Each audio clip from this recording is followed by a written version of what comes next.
Hello friends, मैं हूं Anuj Mittal and welcome to my channel mechanical GATE guru. Friends, हमारी चल रही है 5000 क्वेश्चन की सीरीज़, मैकेनिकल के टॉप 5000 क्वेश्चन की सीरीज़, जिसमें हम लोग फर्स्ट वीडियो में 18 क्वेश्चन कवर कर चुके हैं। अब देखिए फ्रेंड्स, 19th क्वेश्चन क्या कहता है? Resultant hydrostatic force x through a point known as. जो आपका हाइड्रोस्टैटिक फोर्स है, जो मैंने आपका बताया था, फोर्स जो आपका लगता है कितना, rho g h bar multiplied by a. H bar क्या होता है? एच बार की अगर मैं बात करूं, जैसे कि आपका ये कंटेनर है, इस कंटेनर के अंदर आपका फ्लूइड पड़ा हुआ है। कोई भी फ्लूइड, आप पानी मान सकते हैं, इसे वाटर मान सकते हैं। तो इस फ्लूइड के अंदर कोई ऑब्जेक्ट मैंने यहाँ पर रख दिया। अब यहाँ पर फ्लूइड की जगह, इस पानी की जगह ये ऑब्जेक्ट आकर बैठ गई। तो इस ऑब्जेक्ट का जो सेंटर ऑफ ग्रेविटी होगा, उसका फ्री सरफेस से कितना डिस्टेंस है, दैट इज योर एच बार। इसे हम लोग बोलते हैं एच बार। तो ये होता है हमारा फोर्स। लेकिन ये फोर्स, ये तो हमारे पास वैल्यू है, ये फोर्स लग कहाँ रहा होता है, ये फोर्स लगता कहाँ है? ये फोर्स जहाँ लगता है उस पॉइंट को कहते हैं सेंटर ऑफ प्रेशर।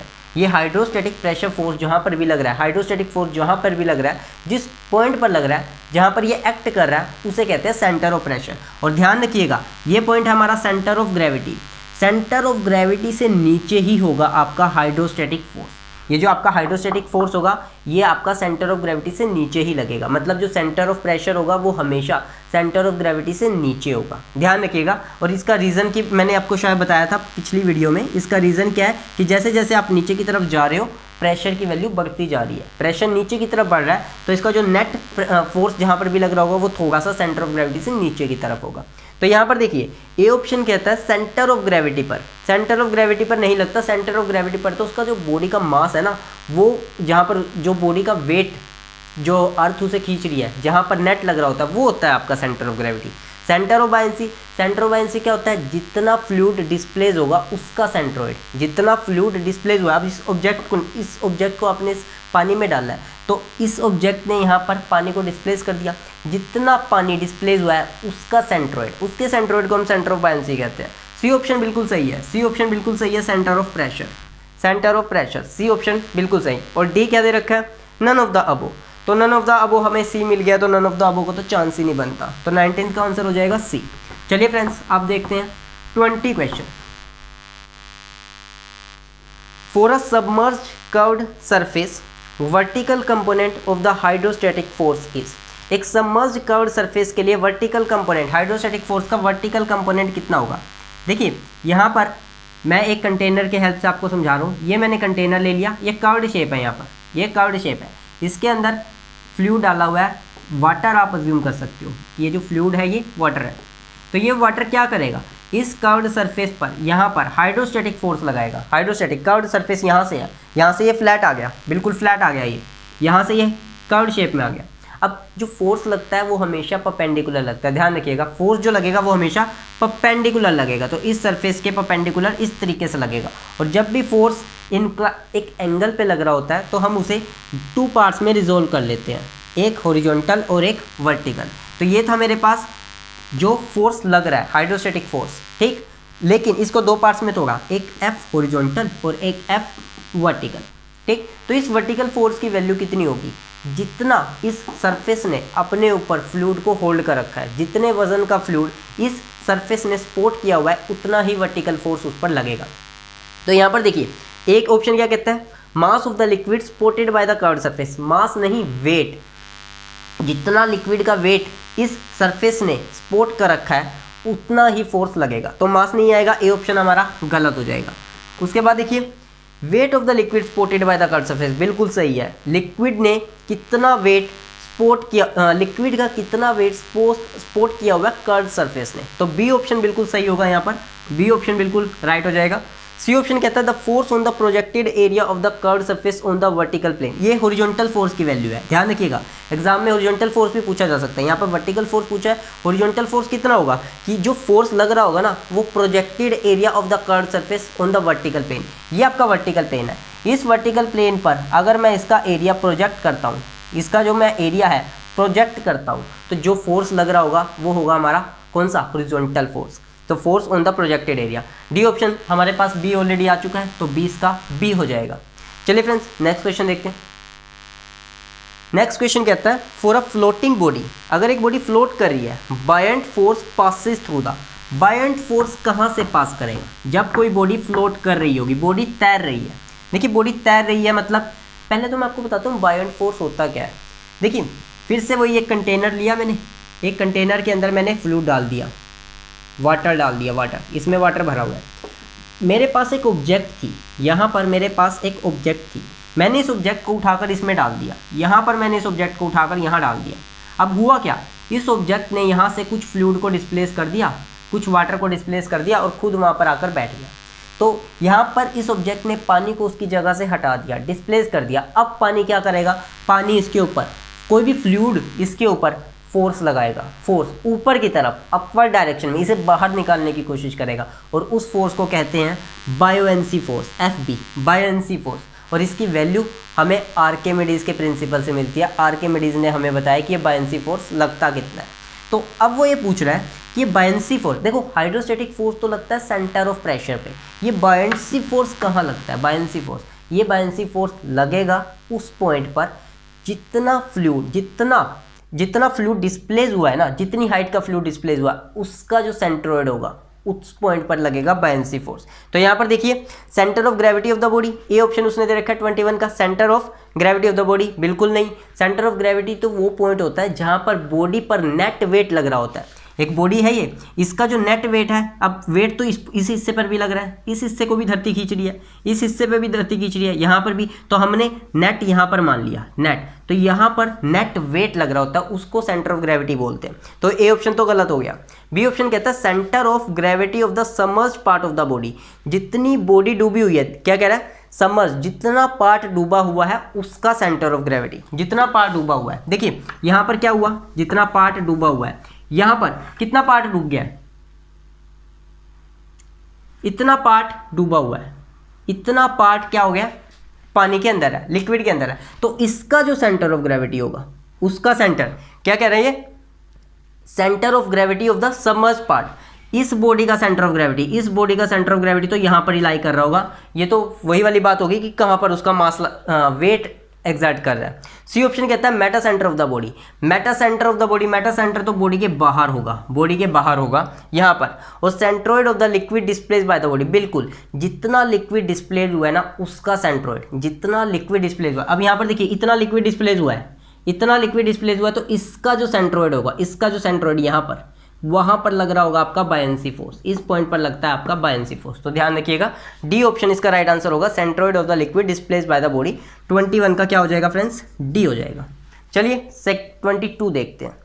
अब ये टेबल ध्यान रखिए फ्रेंड्स, ये टेबल एग्जाम में आपकी बहुत हेल्प करेगी, बहुत क्वेश्चन बनेंगे आपके। टेबल क्या कहती है, देखिए condition of equilibrium for a floating body और सबमर्ज्ड बॉडी। फ्लोटिंग बॉडी जो पानी में तैर रही है, जो किसी फ्लूइड पर तैर रही है, जैसे मैंने कि अभी बताई थी आपको, ये आपकी फ्लोटिंग बॉडी है। सबमर्ज्ड कैसी होगी, जो पूरी तरह डूब चुकी है, यहाँ पर ये सबमर्ज्ड बॉडी है, पूरी तरह से डूब चुकी है, ठीक। तो स्टेबल इक्विलिब्रियम की 3 तरह के इक्विलिब्रियम आपके पास, स्टेबल इक्विलिब्रियम, अनस्टेबल इक्विलिब्रियम और न्यूट्रल इक्विलिब्रियम। अब देखिए फ्लोटिंग बॉडी के लिए जो आपकी मेटा सेंटर होगा वो हमेशा जी से ऊपर होगा, स्टेबल इक्विलिब्रियम के लिए, ठीक, फ्लोटिंग बॉडी के लिए। और अनस्टेबल के लिए एम इज बिलो जी, और आपका एम और जी कोइंसाइड करेगा न्यूट्रल इक्विलिब्रियम के लिए। न्यूट्रल, देखो stable equilibrium, unstable equilibrium, neutral equilibrium का मतलब क्या है कि जैसे कोई बॉडी है, आप उसे थोड़ा सा डिस्प्लेस करते हो, थोड़ा सा टिल्ट करते हो, तो वो वापस अपनी ओरिजिनल शेप में आ जाती है, ये आपका स्टेबल इक्विलिब्रियम है। अनस्टेबल में क्या होता है कि हल्का सा आपने टिल्ट कर दिया, वो बॉडी पूरी तरीके से रोटेट हो जाएगी, अनस्टेबल इक्विलिब्रियम। न्यूट्रल इक्विलिब्रियम में क्या होता है कि आपने हल्का सा बॉडी को डिस्प्लेस किया, बॉडी अपनी पोजीशन ही बदल देगी, किसी दूसरी पोजीशन पर जाकर स्टेबल हो जाएगी, दैट इज न्यूट्रल इक्विलिब्रियम। तो ये ध्यान रखिए। तो इसको हम लोग फ्लूइड मैकेनिक्स का जब मैं कोर्स लेकर आऊंगा उसमें और अच्छे से डिटेल में डिस्कस करूंगा। तो यहाँ पर हमारे क्वेश्चन सीरीज चल रही है, तो यहाँ पर मैं आपको बता देता हूँ, फ्लोटिंग बॉडी के लिए एम हमेशा जी से ऊपर होगा, आपकी स्टेबल इक्विलिब्रियम के लिए। अनस्टेबल इक्विलिब्रियम के लिए क्या दे रखा है, एम इज बिलो जी, और न्यूट्रल के लिए एम और जी कोइंसाइड करेंगे। सबमर्ज्ड बॉडी के लिए B is above G, B is below G for unstable and B and G coincide करेंगे for neutral equilibrium। तो ये आपको ध्यान में रखना है, ये टेबल याद करना भी बहुत इजी है। स्टेबल के लिए दोनों का केस सेम है, फ्लोटिंग का भी और सबमर्ज्ड का भी, दोनों में बस M और G का फर्क आ रहा है।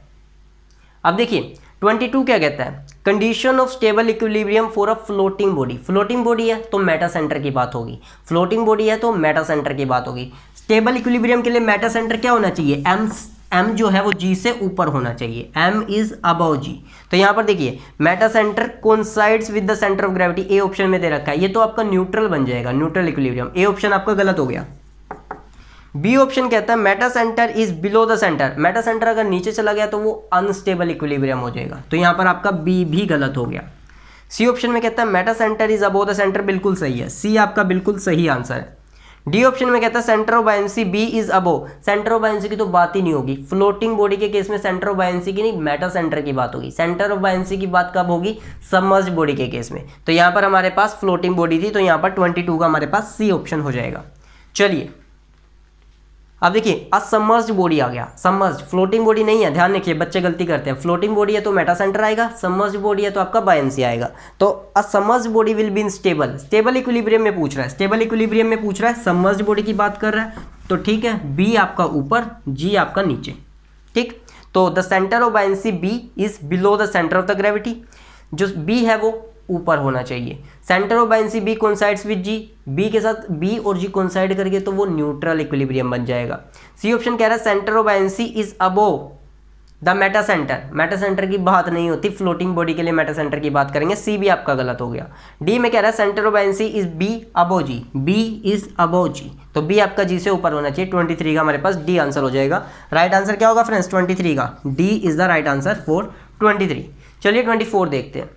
Meta centre height of the floating body is, Meta centric height के बारे में पूछ रहा है, ये आप पॉइंट्स याद रखिएगा फ्रेंड्स, कोई भी बॉडी है, ये आपका मेटा सेंटर है, ये आपका सेंटर ऑफ ग्रेविटी होगा और ये बायंसी फोर्स होगा, ये आपका लगता है, ये आपका M G that is your metacentric height, M G is the metacentric height. और अगर आप एम जी निकालना चाहते हो तो आप क्या करोगे, एम जी निकालना चाहते हो तो बी एम माइनस बी जी कर दीजिए, एम जी निकालना है तो बी एम माइनस बी जी, ये आप कर दीजिए, आपके पास मेटा सेंट्रिक हाइट आ जाएगी। तो ए ऑप्शन में क्या आ रहा है, distance between meta centre and centre of buoyancy, Meta centre और सेंटर ऑफ बायंसी, ये सेंटर ऑफ बायंसी है, इसके बीच का डिस्टेंस नहीं, एम और जी के बीच का डिस्टेंस होता है, तो ए ऑप्शन आपका गलत हो गया।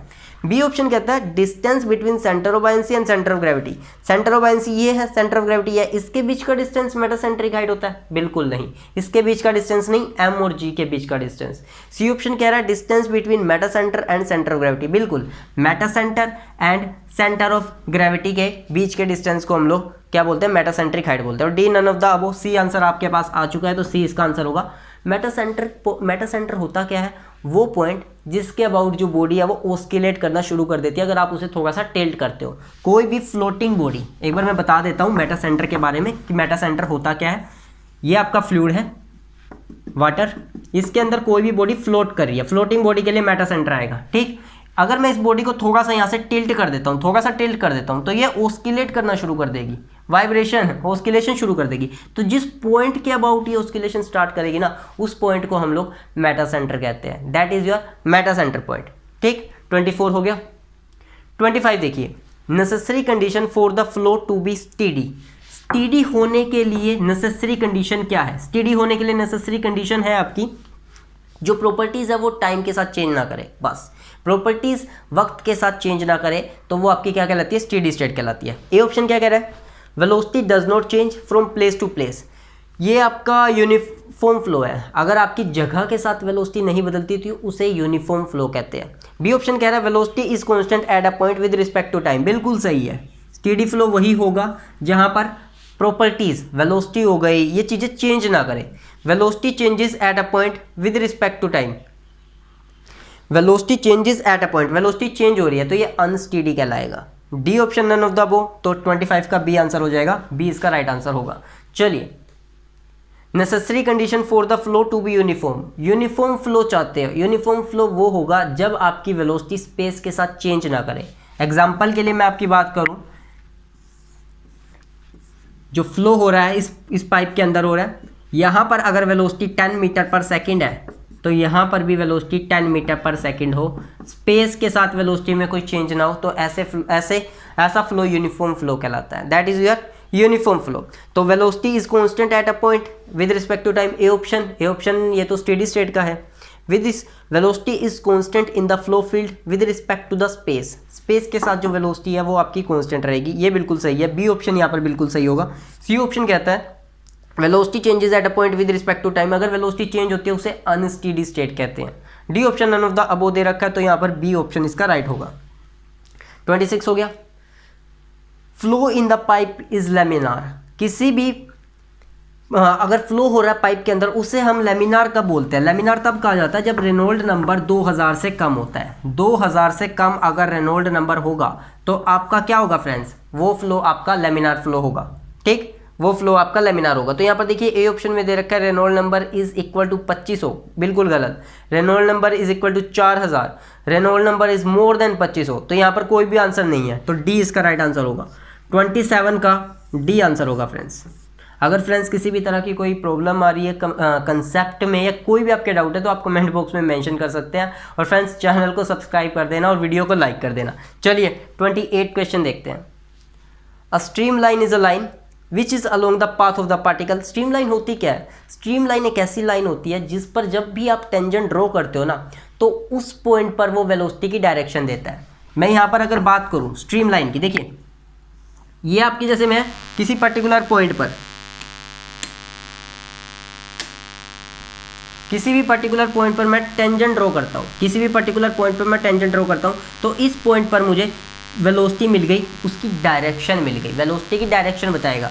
इस पर्टिकुलर पॉइंट पर यहाँ पर अगर मैं टेंजेंट ड्रॉ करता हूँ तो ये टेंजेंट मुझे क्या देगा? इस पर्टिकुलर पॉइंट पर मुझे वेलोसिटी की डायरेक्शन देगा। तो यहाँ पर देखिए which is along the path of the particle, बिल्कुल नहीं। Which is always parallel to the main direction of the flow, across which there is no flow, on which tangent drawn at any point give the direction of velocity. D answer रहेगा 28 का, बिल्कुल D is a right answer. ठीक, चलिए 29 question देखिए। Continuity equation can be taken in the form. Continuity equation क्या होती है friends? Continuity equation ध्यान रखिएगा, कंटिन्यूटी इक्वेशन होती है आपकी ρ1 a1 v1 is ρ1 a1 v1 that should be equal to में ρ2 a2 v2। ये होती है आपकी कंटिन्यूटी इक्वेशन। रो क्या है यहाँ पे? डेंसिटी। ए क्या है? एरिया। वी क्या है? वेलोसिटी। 1 1 1 यानी कि इनलेट पर जो भी आप पॉइंट स्टार्ट कर रहे हो, और ये फाइनल। ठीक, देखिए कंटिन्यूटी इक्वेशन के बारे में पूछा जाता है कि कंटिन्यूटी इक्वेशन किस पर बेस्ड है? कंटिन्यूटी इक्वेशन बेस्ड है law of conservation of mass पर। Law of conservation of mass, ध्यान रखिएगा फ्रेंड्स, बहुत इंपॉर्टेंट है। Law of conservation of mass, तो इस पर आपकी कंटिन्यूटी इक्वेशन बेस्ड है। क्या होगा? आपका जो rate of change of mass है वो आपका कांस्टेंट रहेगा, मतलब कि आपका जो टाइम के साथ जो मास है उसमें चेंजेस नहीं होंगे, वो कांस्टेंट रहेगा। ठीक, तो यहाँ पर देखिए एम डॉट, ये कैसे निकाली? ρ1 a1 v1। यहाँ पर देखिए मैं इसको एक्सप्लेन करता हूँ। एम डॉट का मतलब क्या हुआ? आप इसे कह सकते हो मास अपॉन में टाइम। मास क्या होता है? देखिए डेंसिटी क्या होता है? मास अपॉन में वॉल्यूम। ठीक, फ्लूइड के लिए हम लोग मास नहीं लेते, हम लोग डेंसिटी की बात करते हैं, डेंसिटी।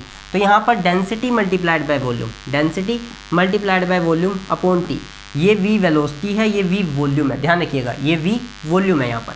तो डेंसिटी वॉल्यूम होता है area multiplied by length, area multiplied by length upon T.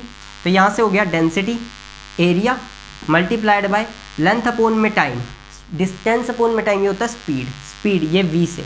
ठीक, यहाँ पर ये वाला v वॉल्यूम है, तो स्मॉल v से दिखा देता हूँ मैं, स्मॉल v आपका वेलोसिटी को शो कर रहा है। ठीक, तो ρ a v, यहाँ पर ρ1 a1 v1 is equal to में ρ2 a2 v2, ये कांस्टेंट है, ये क्या रहेगा? ये कांस्टेंट रहेगा। तो आपकी ये कंटिन्यूटी इक्वेशन निकलती है। तो यहाँ पर ए ऑप्शन में दे रखा है a1 v1, बी ऑप्शन में दे रखा है ρ1 a1 is equal to ρ2 a2, बिल्कुल गलत। सी ऑप्शन दे रखा है ρ1 a1 v1 is equal to में ρ2 a2 v2, और डी ऑप्शन में दे रखा है P1 A1 V1 is equal to में P2 A2 V2। P1 नहीं आएगा, ρ1 आएगा। सी ऑप्शन होएगा इसका आंसर, सी ऑप्शन बिल्कुल राइट होगा। यहाँ पर ρ1, ध्यान दीजिएगा, यहाँ पर डी ऑप्शन में प्रेशर दे रखा है, प्रेशर नहीं लेना, रो लेना है, रो। तो यहाँ पर 29 का C is the right answer, 29 का सी हो जाएगा फ्रेंड्स।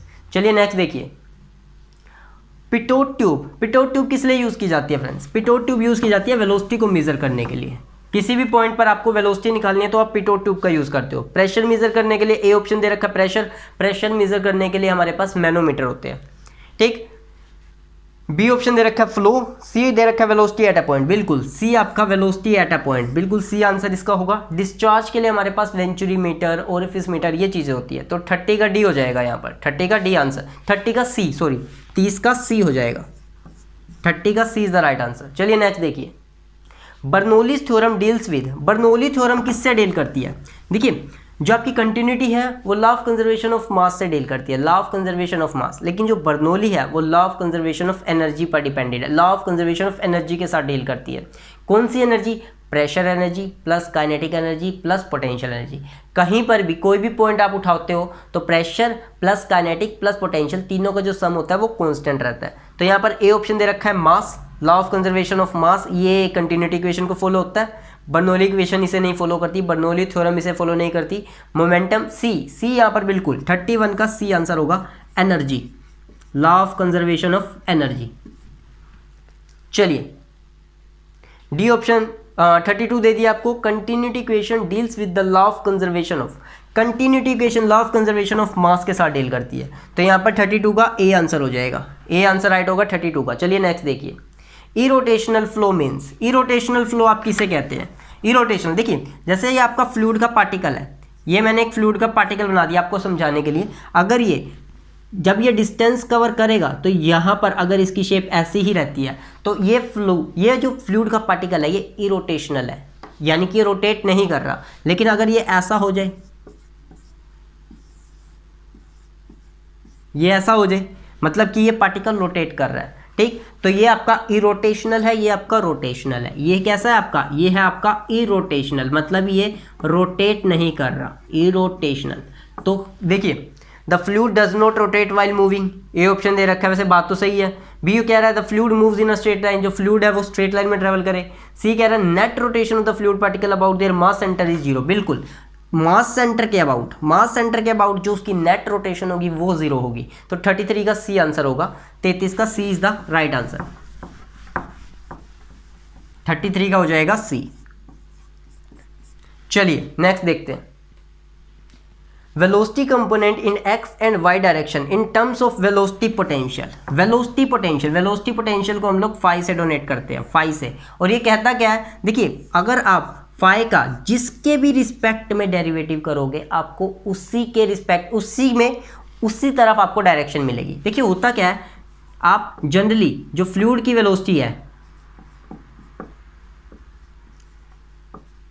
फ्लूइड की जो वेलोसिटी है एक्स डायरेक्शन में आई कैप के साथ यू लेते हैं, वाई डायरेक्शन में जे कैप के साथ वी लेते हैं, और जेड डायरेक्शन में के कैप के साथ डब्ल्यू लेते हैं। तो ये हमारे पास एक्स, ये वाई और ये जेड डायरेक्शन। तो अगर मैं फाई का एक्स के रिस्पेक्ट में डेरिवेटिव करता हूँ, जिस भी रिस्पेक्ट में आपने डेरिवेटिव किया उसी डायरेक्शन में आपको वेलोसिटी मिलेगी, उसी डायरेक्शन में। इस डायरेक्शन में वेलोसिटी आपकी यू है, यू, लेकिन नेगेटिव, ध्यान रखिएगा, उसी डायरेक्शन में वेलोसिटी मिलती है लेकिन नेगेटिव। अगर मैं फाई का वाई के रिस्पेक्ट में करता हूँ, फाई का वाई के रिस्पेक्ट में करता हूँ तो वाई के लिए वी होती है, वी, लेकिन मुझे नेगेटिव मिलेगा। ऐसे ही अगर मैं फाई का जेड के रिस्पेक्ट में करता हूँ, जेड के रिस्पेक्ट में, तो मुझे क्या मिलेगा? डब्ल्यू मिल जाएगा, लेकिन नेगेटिव कंपोनेंट, ठीक। तो यहाँ पर देखिए ए ऑप्शन में क्या कहता है, यू तो उसने सही दे रखा है, फाई का एक्स के रिस्पेक्ट में, इस माइनस को यहाँ लिखना है, यहाँ लिखो, यहाँ लिखना है, यहाँ लिखो, जहाँ मर्जी लिख लो, बात एक ही है।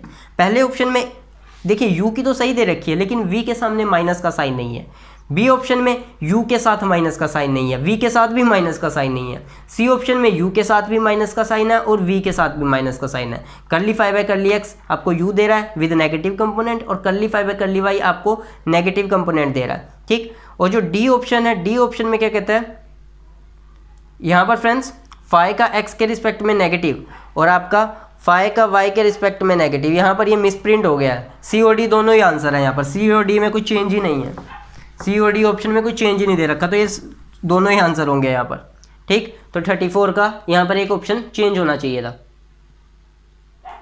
चलिए 35, velocity component in x and y direction in terms of stream function. Stream function की टर्म्स में आपसे पूछ रहा है, स्ट्रीम फंक्शन साई से डोनेट करते हैं, साई से। और ये क्या होता है, अगर मैं साई का एक्स के रिस्पेक्ट में डेरिवेटिव करूं तो मुझे वी डायरेक्शन, वाई डायरेक्शन में वेलोसिटी मिलेगी। ये देखिए ये क्या देता है, ये एंटी क्लॉकवाइज, मतलब कि 90 डिग्री के एंगल पे देता है। साई का एक्स के रिस्पेक्ट में करोगे यानी कि यू डायरेक्शन की बजाय आपको वाई डायरेक्शन में, एक्स डायरेक्शन की बजाय आपको वाई डायरेक्शन में वेलोसिटी मिलती है।